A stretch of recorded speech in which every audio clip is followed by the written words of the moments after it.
আমরা বেশিরভাগ মানুষ রমজান মাসে ফজর নামাজ পড়ে এসে ঘুম দেই। আপনার যদি রাতে ঘুম না পুরে আবার দিনে ডিউটি থাকে, ঘুম একটু যদি যাওয়াই লাগে, তো ফজরের পর পর ঘুমাবেন না।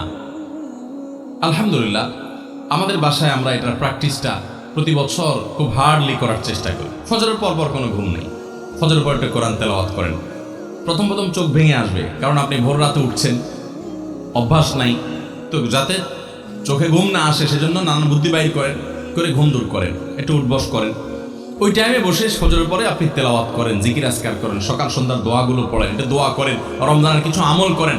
এশাকের নামাজের ওয়াক্ত হয়ে গেছে, 2 রাকাত নামাজ পড়ে এরপর আপনি পারলে দরকার হলে শুয়ে যান, কিন্তু ফজরের পর পর শুয়ে যাবেন না। এটা একটা ভুল, কারণ নবী করিম সাল্লাল্লাহু আলাইহি সাল্লাম সকালের এই সময়টার জন্য দোয়া করেছেন, আল্লাহুম্মা বারিক লি উম্মতি ফি বুকুরিহা, আল্লাহ আমার উম্মত জন্য সকালের সময়টাতে বরকত দান করুন। আর ওই সময় আপনি ঘুমায় থাকছেন।